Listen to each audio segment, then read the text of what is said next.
Most people don't leave toxic relationships because they don't know they're in one, not because they're naive, not because they don't care, but because toxic relationships are designed, deliberately or not, to make the normal feel normal.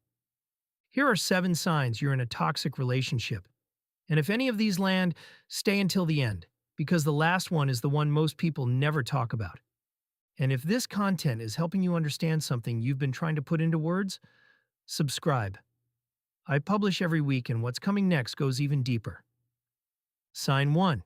You feel worse about yourself than you did before this relationship. This one sounds simple.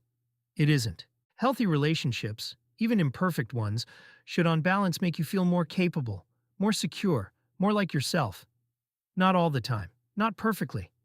But over time, the trend should be upward. In a toxic relationship, the trend is the opposite. You feel more uncertain, more self-critical, less confident in your judgment. You second-guess decisions you used to make easily. You apologize more. You take up less space. This erosion happens slowly enough that it's hard to notice in the moment. But if you compare who you are now to who you were before this relationship began, and something significant has shrunk, that comparison is data. Sign 2.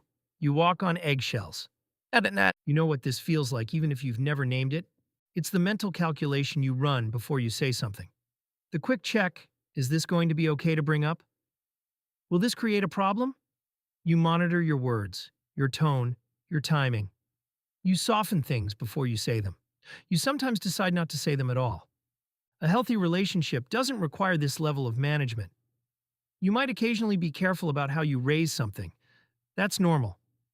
But if you are constantly monitoring yourself to avoid triggering a reaction, if there is a persistent low-level anxiety around the other person's mood, that vigilance is telling you something important. Sign 3. Their good days feel like a reward.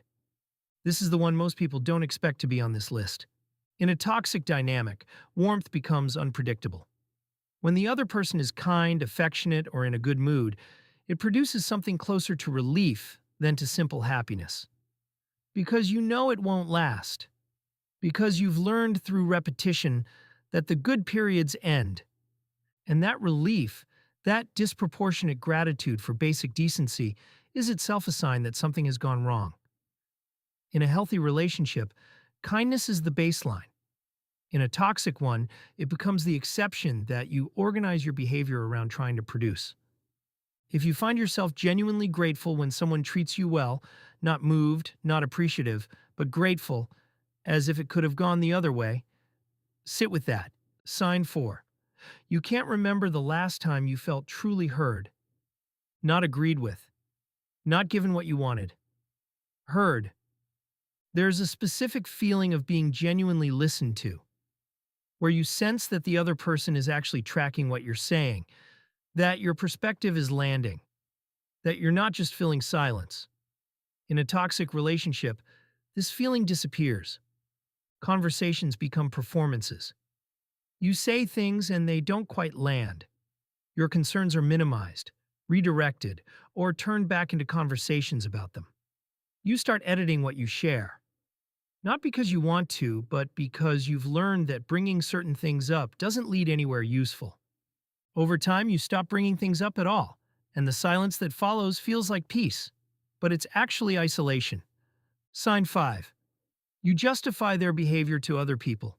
This one is uncomfortable, because it requires you to look at what you've been saying to the people who care about you. In a toxic relationship, there's a gradual shift in how you talk about your partner or the person you're close to. You start softening things. You add context that makes their behavior seem more understandable. You leave things out. You might not even realize you're doing it. But if you found yourself explaining away things that, said plainly, would concern the people who love you, that gap between how things are and how you describe them is information. The version of the relationship you present to others and the version you actually live in. How far apart are they? Sign 6. Leaving feels impossible, but staying feels unbearable. This particular combination is one of the clearest markers of a toxic dynamic, and one of the most painful to sit with. You know something is wrong.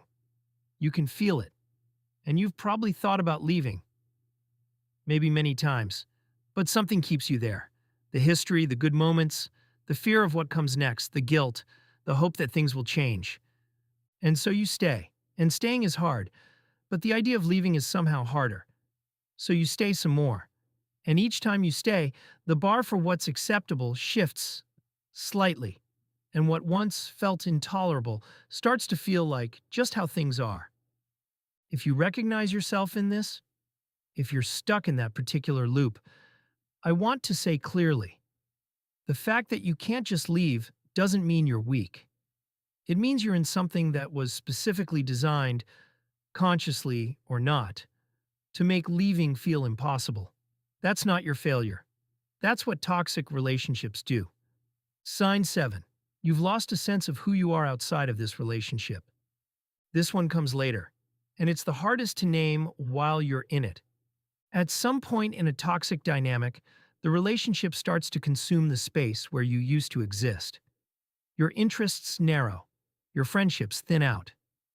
The things that used to feel like you, your sense of humor, your ambitions, your opinions, become less certain, less present. You still exist, obviously, but something has retreated. And if someone asked you right now, outside of this relationship, who are you? What do you want? What makes you feel like yourself? The answer might come more slowly than it should.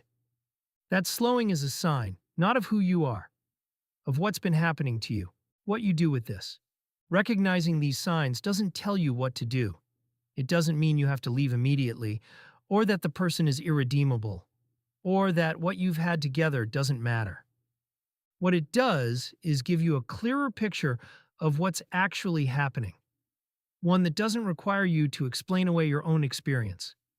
You deserve to be in a relationship where kindness is the baseline, where your voice matters, where you don't have to shrink to make it work. That's not a high bar, it's the minimum.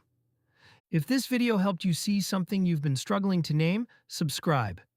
Every week we go deeper into the psychology behind these patterns, and the next video is one you won't want to miss. I'll see you there.